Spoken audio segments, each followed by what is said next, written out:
Hello, welcome to my next video. Today I want to show you exactly what I did. I deliberately messed up the approach with the plane, so that I could later correct it with the so-called figure 8.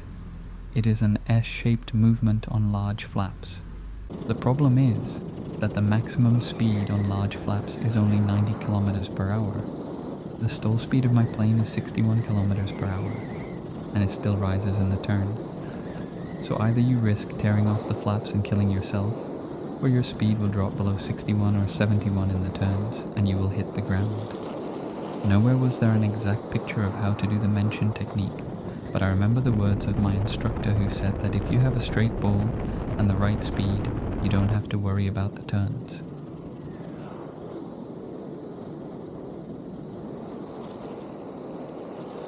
As a final maneuver, I used a slip because it helps me get rid of the transition curve and shorten my flight path a bit.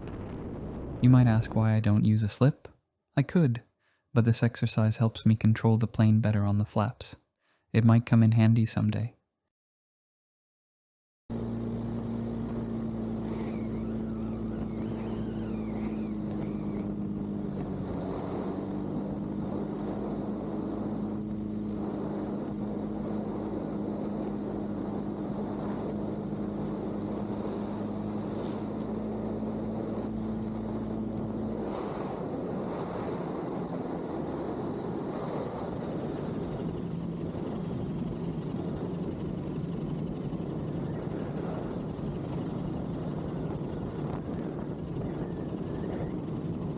Most people would use the slip as a maneuver to lose altitude, but not every plane can do a perfect slip, and I think for some people it is scary.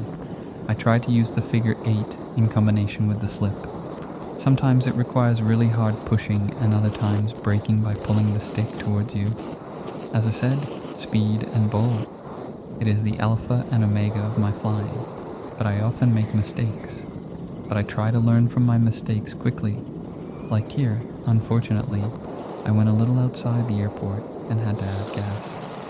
Another exercise that I tried that day was cutting the engine in the downwind position. I did it last time in training, and you need to have these techniques experienced. Thank you for your time. It was an honor. Please do not take this video as a guide. It is only here to show you how I do these things. Thank you, dear followers and friends, and see you again.